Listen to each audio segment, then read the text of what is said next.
like to call a real look at a prophetic statement or two prophetic statements within. And I say real prophecy, not all this stuff that we can make millions of dollars by writing a series of books about it. Let's start to our looking. Father, we thank you for this opportunity to study your word. We ask that you will open our eyes, open our ears, and open our hearts so we can see, hear, and understand what your word says. And we thank you in the name of Yahushua. Amen. All right. So before we look at these verses, the Torah portion is called Lech Lecha. Lech Lecha basically means get out, remove yourself, leave. Okay. But when we look at this, it was I think it was the Lubavitcher Rebbe that said what it's talking about is we need to get out of ourselves and move towards Elohim. But I want to take a real quick look at verse 4 of chapter 12. It says, "So Abram went, as Yahuwah had spoken to him, and Lot went with him. And Abram was 75 years old when he departed out of Haran." I didn't put this in the notes because I went straight for the meat of the whole thing, but this is a very important statement. Why was he 75? Why was he not some other age? We say that whenever we look at a number in the Torah, whether it be a grouping of people or someone's age or a certain day or whatever, there's something that we need to look at to be aware of. So we have this idea of, let me get over here so you can see too. 70, well, see there? I went to pick the right one and I picked the wrong one. I'm going to put that one over there. So 75. 75. What do we get from 75? It's composed of what? 70. And it's composed of 5. Okay. If we think about these, we have 70, which is a numerical value of the letter ayin. And then we have 5, which is the numerical value of the letter hey. Now, ayin means eye in Hebrew. It tells us to perceive. Okay, perception.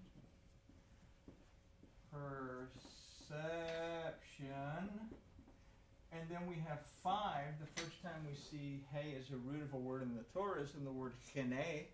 That means behold. So pay attention. Okay. Why was Abram 75? What is this Torah portion about? Well, say this Torah portion is about our ability to pay attention to something. And it says what? He says, and he departed out of Haran. So Haran might give us an idea. We have this word Haran. You got a when you say it. That comes from the root, let's do it this way, harar, that means to buzz. No, to scorch. I know I could spell it right. To scorch. Okay, well, scorching doesn't really tell us something, but if I am making beans and I don't pay attention to the water in the beans, what do I do to the beans? I scorch them. So we have this idea of an absence of water. Okay? So what is water? Well, the letter mem is a representation of water, but it is also a representation of the word of our Elohim. But if we take this even farther back, we have more buzzing. I think I'm going to turn the phone off altogether. I thought, well, I'll just turn it to the buzz thingy. I'm getting better at drawing this head. We go back even farther to the Proto-Sinaitic Hebrew. Now we have chet, which is basically a wall. Okay? So what Het is telling us is that we're either inside the tent or we're outside the tent. And then the head represents authority. Okay, so what are we paying attention to? Are we inside authority or are we outside authority? What is our perception of authority? And this is going to play a very important part in what we're going to consider in these verses. We're going to look at Bereshit 12, 6 through 8. I think we've studied the first 4 verses into the ground over the last several years. But this turns out to be a very prophetic few verses if we understand the Torah, if we understand what was going on and what happened, but it also teaches us a lot about ourselves. So let's take a look at verse 6. It says, "And Abram passed through the land to the place of Shechem, to the terebinth of Moreh, and the Canaanite was then in the land." Okay, so we read it. It says, all right, so Abram has left Terah behind. He's left Ur of the Chaldeans. He's left out of Haran. And he's gone to this place of Shechem where there's a plain that has terebinth trees, oak trees in it. And it says, well, the Canaanite inhabited the land. That's what we read, and we can move on. Not a whole lot of interest there. Okay, well, Abram's moving around. Well, that's what he did. He was a nomad, so he moved around. So let's take a look at this and see what we learn from the depth of the Hebrew from this. So first we begin by considering the phrase, "And Abram passed through the land." Okay, which doesn't really mean a whole lot for us in English, but begins with the word vayavor, that means and pass through, but comes from the root abar, that also means to take away. Okay, so let's take a moment to consider that abar is also the root of ibrit, that means Hebrew. And it's also the root of the name Eber, who was the grandson of Shem. Okay? So hold on to that thought. We're going to come back to that in just a second. For now we can consider that Abram took away the land close to Shechem. Shechem would become the home of Jacob and his children, who would become the fathers of the 12 tribes of Israel. Okay? So now let's look at the phrase, "to the terebinth of Moreh." So we have this word that's used for terebinth that is Elon. Elon actually means a plain, a big valley looking thing, a plain. Comes from the root ayil, that means a terebinth. It means an oak tree. It also means a ram. Okay, so we have this idea of something that redeems or restores in that. But ayil is also the root of the word or the title Elohim. Then we come to the terebinths of Moreh, the Elon of Moreh. Moreh, it's a masculine word. So if we have a masculine word, it's something that tells us that it's going to require something that requires effort. Moreh is a word that means a teacher. Okay? So now we have a physical aspect of learning involved in this. Now, Moreh can also be used to say rain. Okay? Now we have an aspect of water back into this. All right? So what we consider is that Abram left not only Ur, but he left the idolatry of his father's house in order to take back the land surrounding Shechem and begin a learning process, one that would lead him closer to Yahuwah his Elohim. Now, we don't get the whole story just in Bereshit. Although in Joshua, it tells us about another book that exists that is a history, and it says, as mentioned in the book of Yasher. Okay? And in Samuel, he also mentions the book of Yasher. So what is this book of Yasher? If you've ever read the book of Jasher, it's a very detailed history of what was going on. So in the book of Jasher, or Yasher, Abraham would come to know Noah and Shem, and from then he would come to know about and build a relationship with Yahuwah Elohim. Abraham was a student of Noah's, according to the book of Jasher. He was also a student of Shem. In that, Jacob, or Isaac, would be a student of Shem and Eber. And then when Jacob flees from Esau, in the book of Jasher, it tells us that he went to Shem and Eber, and there he learned before he went to Laban. Okay?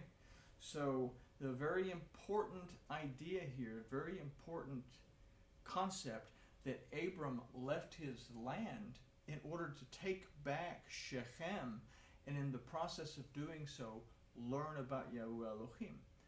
This is where his faith was built. He left idolatry behind. He left his perception of being inside the wall, when in reality he was outside of the wall, in order to seek a way to enter inside the wall. Everybody with me? Did I lose anybody? Okay, because it's a very important idea.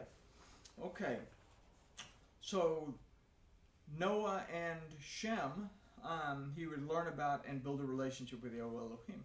This would be close to Shechem.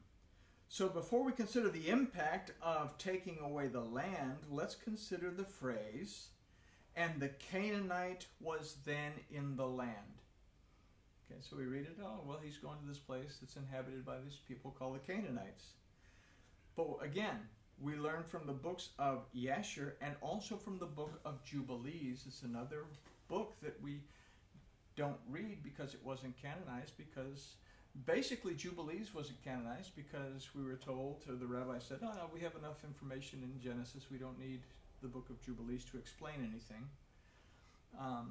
But what we find is that Canaan, the son of Ham, inhabited land that was not his. Land that belonged to Shem, the grandfather of Eber. Okay, so we start to get an idea of exactly what it is that Abram is going to take back. Okay, what we can now consider is that Abram was going to Shechem to learn about Yahuwah Elohim and develop an intimate bond with him, and in doing so, began the reclaiming of Canaan that belonged to Shem, and established the land of the descendants of Shem and Eber, who would be the Hebrews. And these people, these Ibrit, from the root Abar, would become the children of Israel. So this verse gives us a prelude to verse 7, which is going to confirm this statement for us. Okay, so what we have now is a prophetic concept that Abram was chosen, and he listened to Elohim. He left his father's house. He left the house of idolatry in order to learn and build a relationship with Elohim for the sole purpose of reclaiming the land that had been stolen by a descendant of Ham and returning it back to the descendants of Shem. Okay? Abraham is called the what? He was called the Hebrew. Okay? So let's take a look at verse 7, see if it sheds some more light on what we just considered. It says, and Yahuwah appeared to Abram and said, unto your seed will I give this land. And he built there an altar to Yahuwah, who appeared to him. All right, so we just considered a statement, and I'll read it to you one more time. Abram was going to Shechem to learn about Yahuwah his Elohim and develop an intimate bond with him, and in doing so, begin the reclaiming of Canaan that belonged to Shem and establish the land of the descendants of Shem and Eber, who would be the Hebrews, who would become the children of Israel. So now we can confirm this in Yahuwah's statement to Abraham when he says, unto your seed I will give this land. Okay? I'm going to return it to your seed, because your seed is descended from Shem. Okay? It belonged to Shem. It needs to go back to the family of Shem. It cannot remain in the family of Canaan. Okay? So Abram was, and at this time is, a descendant of Shem and Eber.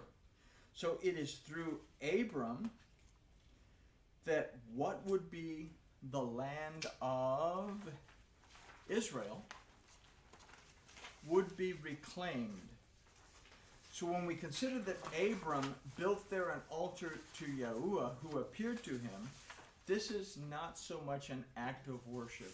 We want to think that, oh, anytime we build an altar, we're bowing down and praying to some deity. But that's not even a thought process to the ancient Israelites. Why would he build an altar? What do you do at an altar? You build a covenant. Okay? So not an act of worship, but as a necessary step in forming a covenant bond with Yahuwah Elohim in what would be the land of Israel. And this becomes the foundation for verse 8. So Abram leaves idolatry, gets his perception of where his authority is, goes to a land that was stolen by Canaan to reclaim it, because Elohim has told him to do this, begins the process of reclaiming it, and then in the process of learning and building a relationship with Elohim, now he builds a covenant, and Yahuwah says, I'm going to give you this land. Okay? So let's take a look at verse 8. And he proceeded from there to the mountain on the east of Bethel, and pitched his tent, having Bethel on the west, and Ai on the east. And he built there an altar to Yahuwah, and called upon the name of Yahuwah. Becomes a very important reversal of another event that brought on a curse. Okay? But again, if we don't understand the Hebrew of these verses, if we simply read them in our own language, we're going to miss a whole lot. So let's take a look at this. The verse begins with the phrase, and he proceeded from there to the mountain on the east of Bethel, which begins with the word vayatek, that means and proceeded, but can also mean and removed. So now we have this word for mountain, which is hahara, that comes from the root hara, meaning mountain. But if we look again at the ancient Hebrew language, we have pictures, little bitty pictures that tell us a story. And in this, again, we have the head of a man, only this time, instead of this, we have a person with their hands up in the air trying to get your attention. Again, now we have the hay. Behold, pay attention to authority. Okay? So, the beholding of authority. So if we consider the authority that is east of Bethel, that is not necessarily a good thing. We can consider that it was the descendants of Ham who rebelled against Elohim in the valley of Shinar, that is to the east, where they built the Tower of Babel in an attempt to replace Elohim, according to the book of Yashar. This book tells us that they built the tower, and they were building it as high as they could with the intent of going to battle against Elohim and dethroning Elohim and placing their own deity in power. Okay? So Abram would remove the perceived authority of Canaan and restore the house of Elohim Bethel, back to his inheritance, which was the land that had been allotted to Shem, but was stolen by Canaan. So the phrase, okay, so here we have now a restoration of the house of Yahuwah Elohim that had been replaced by Babel. Okay? So let's take a look at the next phrase. And pitched his tent, having Bethel on the west and Ai on the east, becomes very much prophetic. Bethel means the house of Elohim, while Ai means a heap of ruins. Okay? So we have one place that is flourishing and another place that is fallen to destruction. Where do we get an inkling of this type of idea? Well, aside from all throughout the Torah, we have a real good definition of it in Revelation, and we've talked about these two verses into the ground as well, but they keep popping up. It's Revelation 22:14. Blessed are they who do his commandments. Who do his commandments. Why? Because they have restored Bethel and have removed Babel. What happens to Babylon the Great in Revelation? She's destroyed. Okay? So, blessed are they that do his commandments, that they may have the right to the tree of life and may enter in through the gates into the city. For outside are the dogs, the sorcerers, fornicators, murderers, and idolaters, and whoever loves and makes a lie. So in one area you have life, and in the other you have ruin. You have life in the house of Elohim, you have ruin outside the house of Elohim. Okay? So the last phrase of this verse, and he built there an altar to Yahuwah and called upon the name of Yahuwah, illustrates for us a reversal of Bereshit 4:26. It's one of those verses we get all excited about because in English we read, and to Seth, to him also there was born a son, and he called his name Enosh, and began men to call upon the name of Yahuwah. It's so exciting. They started to call upon his name. But this would have us think that after Enosh was born, humankind began to seek Yahuwah. But we have to consider that in the Hebrew of this verse, it tells us that the name of Yahuwah was called upon in order to profane it. And literally what the Hebrew tells us. The word used for began is huchal, that comes from the root halal, that means to profane. After the birth of Enosh is where we have this idea of the concept of the sons of Elohim going after the daughters of men, in that people started to look after the material necessities of life. They started to move towards the descendants of Cain. Well, where do we get that idea from? Because it tells us that in those days were the Nephilim. The root of Nephilim is Nephil, that actually means a vagabond and a wanderer. What was part of the curse placed on Cain? It says, don't worry, dude, I'm going to put a mark on your head, and you will be a vagabond and a wanderer. Okay? When a dedicated life that's dedicated to a relationship with Elohim begins to look at the descendants of Cain, who were they? You have one that excelled in playing music, entertainment, one that excelled in taking care of animals, you have agriculture, and the other one that excelled in metalwork. So you have industry. Okay, the big three. They move away from a relationship with Elohim and get involved in becoming wealthy. And then they become corrupt. And it says in those days were the giants, the men of renown. Okay, so archaeological digs have brought up some really big bones. So we can say, yeah, there were some really big people way back when.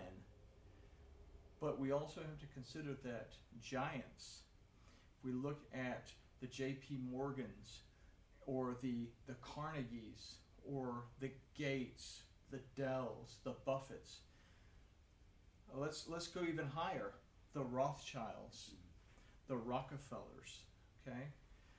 These are the men of renown that manipulate everything for their benefit. And as a result, we have corruption that's taking place. That's why it's not in my. I forgot I put it on here. Okay, so because of this, so the birth of Enosh, the children of Seth, the followers of Seth, began to move away from a relationship with Elohim. They began to profane the name of Elohim because it wasn't in their best interest to have a relationship with Elohim. So here what we have is Abraham making it possible to reverse this process. Okay? So we have removed, we're going to set up the removal of Canaan to replace the descendants of Canaan with the descendants of Shem and Eber, who are the Hebrews, who would become the children of Israel. And in the process, we're going to rededicate a relationship with Yahweh Elohim as opposed to profaning the name of Yahweh Elohim because I'm dedicated to something else. They pulled them out of Egypt. They pulled them out of the bondage of what that was. So, let's consider Abraham called on the covenant. All right, so the covenant relationship, and as such, would be one in whom all people would be blessed, as the covenant between the Adam and Yahuwah their Elohim would be restored. It's the purpose of creating the children of Israel, was the restoration of the Prince of Elohim. Now, let's take a look at, first of all, let's take a look at Bereshit 12, 2 and 3, because it's closer to, it's in the Torah portion still. And it says, "And I will make of you a great nation, and I will bless you and make your name great, and you will be a blessing. And I will bless them that bless you, and curse them that curse you. And in you all the families of the earth will be blessed." So through Abraham, there's going to be a blessing that comes to all the people of the earth. Now, in Bereshit 22:18, we have the scenario going on that Elohim is going to test Abraham by having him offer up Isaac. Okay, and if we read in the book of Jubilees, it'll tell us why all this came off. Some guy, also called the prince by the name of Mastema, is there with Elohim and says, you know, your dude Abraham is not all that in a bag of potato chips. You need to test him. Why don't you do something like, have him offer up Isaac? And in the end it says that Mastema was put to shame when Abraham didn't hesitate. So, but it says, "And in your seed shall all the nations of the earth be blessed, because you have hearkened, you have perceived, discerned, and understood my voice." Okay? He didn't hold back Isaac. He was willing to offer him up. Elohim didn't tell him to sacrifice him. He said, offer him up. Okay? But even if Elohim had told him, slit his throat like the lamb, Abraham would have still done it. Why? Because Abraham, it tells us earlier on, Abraham believed Yahuwah, and it was counted to him as righteousness. Yet Abraham believed that Yahuwah had told him that through Isaac would be a blessing to the world. So Isaac can't die. I can chop his head off, and he's going to grow back a brand new head. He can't die, because Elohim has said he can't die. So sure, I'm going to offer him up. And as he's getting ready to kill him, the messenger of Elohim says, hold your horses, dude.